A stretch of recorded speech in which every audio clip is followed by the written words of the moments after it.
दोस्तों नमस्कार। आज हम एक ऐसे विषय पर बात करेंगे जो एक सामाजिक समस्या का रूप लेता जा रहा है। जिन घरों में शादी होने वाली है वहां समस्या पैदा हो सकती है और जिन घरों में हाल ही में शादी हुई है वहां पर समस्या पैदा होने का रूप लेती जा रही है। वो है लड़की वालों का लड़के वालों के घर में जरूरत से ज्यादा इंटरफेयर, दखलंदाजी। और इसमें खास बात यह है कि दखलंदाजी लड़की की मां की तरफ से सबसे ज्यादा, और नतीजा निकलता है कि परिवार में दिक्कत और परेशानी शुरू हो जाती है। यहाँ आपको दो उदाहरण देता हूँ। हमारे परिचित की शादी हुई, लड़की विदा होकर आई करीब 8:30 बजे।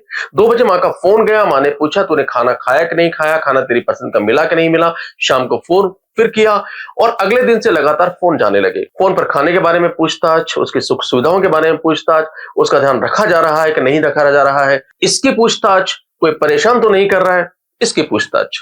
अब स्वाभाविक बात है कि लड़के की मां को परेशान होना ही था, क्योंकि जब भी लड़की का फोन आएगा, लड़की की मां का, तो उस समय लड़की फोन को लेकर सीधे बेडरूम में चली जाती, क्योंकि अकेले में बात करनी है, और फिर लंबे समय तक वो बेडरूम में बात करती है। अब आप दिन में अगर नई बहू 10 दफा फोन लेकर जाएगी बेडरूम में, दरवाजा बंद कर लेगी, तो लड़के वालों को खैर नहीं है, क्योंकि रिश्तेदार भी टोकते हैं। ऐसे में लड़के की मां लड़के से शिकायत करती है।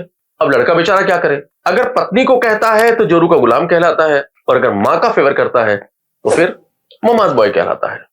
तो घर में झगड़ा बढ़ना ही बढ़ना है। इसी तरीके से एक जो मेरे परिचित, उनकी शादी हुई, उस समय शादी के पहले एक घर का रेनोवेशन उन्होंने करवाया था। तो लड़के के नाम से, क्योंकि उसकी सैलरी आती थी, उन्होंने एक लोन ले लिया। अब जब शादी के बाद वो किस्तें जाने लगी, लड़की की मां को पता लगा, तो उन्होंने ऑब्जेक्शन शुरू कर दिया। कहने लगे कि घर तो सामूहिक है, लोन लड़के के नाम से लिया है, किस्तें उसकी जा रही है, तो घर में बवाल होना ही था। तो दोनों ही परिस्थिति में जब लड़की की मां लड़के की मां से मिली और एक दूसरे से शिकायत की, तो फिर वही हुआ जो होना था।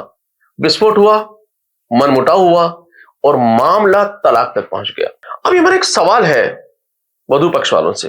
देखिए, हर घर का कल्चर अलग होता है, हर घर के रीति रिवाज अलग होते हैं, लोगों का नेचर अलग होता है। लड़की जब उस घर में जाती है, कुछ वक्त लगता है सेटल होने में। अब अगर लड़की की मां या कोई भी घर वाला अगर दिन में 4 बार उसे फोन करके पूछता रहेगा कि तुम परेशान तो नहीं हो, सेटल तो नहीं हो, तुम्हें कोई दिक्कत तो नहीं है, आखिर वो सेटल कैसे होगी? अगर उसका दिमाग अपने घर की तरफ ही लगा रहेगा, और ये कभी संभव नहीं हो सकता कि जिस घर से लड़की विदा होकर आई है, सेम परिवेश उसको उस घर में मिले। तो मुझे लगता है कि बनिस्बत इसके कि हम उसकी निजी जिंदगी में इतना इंटरफेयर करें, हम पल पल पर उसे गाइड करने की कोशिश करें शादी के बाद, या पूछताछ करना शुरू करें, हमें लड़के को यह समझाना चाहिए कि उस घर में एडजस्ट होने की कोशिश करें, लोगों के साथ प्यार स्नेह की डोर को मजबूत करने की कोशिश करें, तो शायद हमें लगता है कि ज्यादा ठीक हो। और एक जगह लड़की की मां ने यह कहा कि मुझे लड़की मेरे प्राणों से ज्यादा प्यारी है, तो क्या मैं उसका हालचाल नहीं जानूं, उसका सुख दुख तकलीफ नहीं जानूं? बिल्कुल जानिए। अगर कोई सुख दुख तकलीफ होगी तो लड़की आपको कहेगी। लेकिन अगर आपको लगता है कि आप अपनी बेटी को लेकर के इतना पजेसिव हैं, आंखों से ओझल में नहीं देना होना चाहते और हर पर उसकी खबर चाहते हैं, तो फिर तो सीधी सी बात है, आपको घर जमाई लाना चाहिए था। आपके आंखों से वो झुलोती नहीं। अब आपने अगर पराए घर में लड़की दी है, बेटी दी है, तो विश्वास तो आपको करना पड़ेगा। और दूसरी एक बात और है, जब आपने शादी की थी तब घर वालों से मिले, लड़के से मिले, लंबी बातचीत हुई, आपने कई जगह पूछताछ की, नाते रिश्तेदारों से पूछा, पूछना भी चाहिए, सभी पूछते हैं। अब अगर आपने उस समय पूछा और आपको लगा कि यह घर सर्वश्रेष्ठ है, तभी तो आपने शादी की, तो फिर आप विश्वास क्यों नहीं करते? आपको विश्वास करना चाहिए कि जिस बेटी को लेकर के ससुराल पक्ष अपने घर में आया है, वो भी उसका ध्यान रखेगा, वो भी उसको उतनी ही प्रिय होगी। क्योंकि आज के जमाने में जब घरों में, अधिकांश घरों में 2 बच्चे होते हैं, एक लड़का और एक लड़की, तो एक लड़की जाती है, एक लड़की बेटी के रूप में घर आती है, और लड़की वाला भी यही कहता है कि मैंने बहू नहीं बेटी दी है। तो फिर आप ये कैसे मान सकते हैं कि जिस परिवार को सर्वश्रेष्ठ मान करके तमाम पूछताछ करने के बाद में आपने बेटी दी है, वो आपको बेटी को खुश नहीं रखेगा, सुखी नहीं रखेगा, उसका ध्यान नहीं रखेगा? आपको विश्वास तो करना पड़ेगा।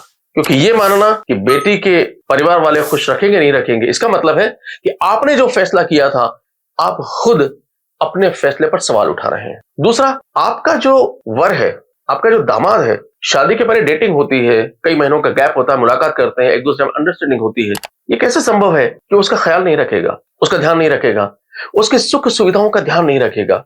और आज के जमाने में जब अधिकांश लड़कियां वर्किंग है, हाई एजुकेटेड है, आपको लगता है कि वो अनाचार या अत्याचार पसंद करेंगी या बर्दाश्त कर सकती हैं? अगर ऐसी कोई समस्या आती है जो वाकई में जेन्युइन है तो आपको बोलने का अधिकार है, लेकिन उनकी जिंदगी में हर कदम पर उनको गाइड करने की कोशिश करना या बात बात पर पूछताछ करके और उसके बारे में समझाना या बताना, इसका मतलब है कि हम उनको सेटल ही नहीं होने देना चाहते। अच्छा, एक सवाल मैं और पूछता हूं आपसे। आपकी शादी हुई थी, जब आपकी शादी हुई थी क्या कहा था आपके घर वालों ने? यही तो कहा था 25, 30 या 35 साल पहले कि हम डोली विदा कर रहे हैं और अर्थी वहां से विदा होनी चाहिए, मतलब आपका जीवन इतना लंबा होना चाहिए। क्या आपके घर वालों ने इतना इंटरफेयर किया? क्या हर कदम पे इतनी दखलंदाजी की? और जरा सोचिए, अगर उस वक्त उन्होंने इतनी दखलंदाजी की होती तो क्या वैवाहिक रिश्ता इतना लंबा होता? तो जब उन्होंने उस समय नहीं की तो फिर हमें उस समय को याद करना चाहिए और अपनी पुत्री पर विश्वास करते हुए, ससुराल पक्ष पर विश्वास करते हुए हमें कोशिश करनी चाहिए कि उनको जीवन जीने की आजादी हम यहां पर दें।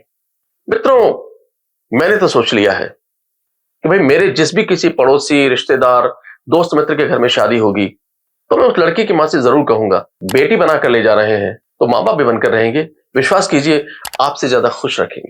फिलहाल दोस्तों, इस वीडियो में इतना ही। चलते चलते आपसे गुजारिश कि वीडियो को लाइक भी कीजिए, सब्सक्राइब भी कीजिए और साथ ही अपने कुछ मित्रों, दोस्तों, रिश्तेदारों को शेयर भी कीजिए।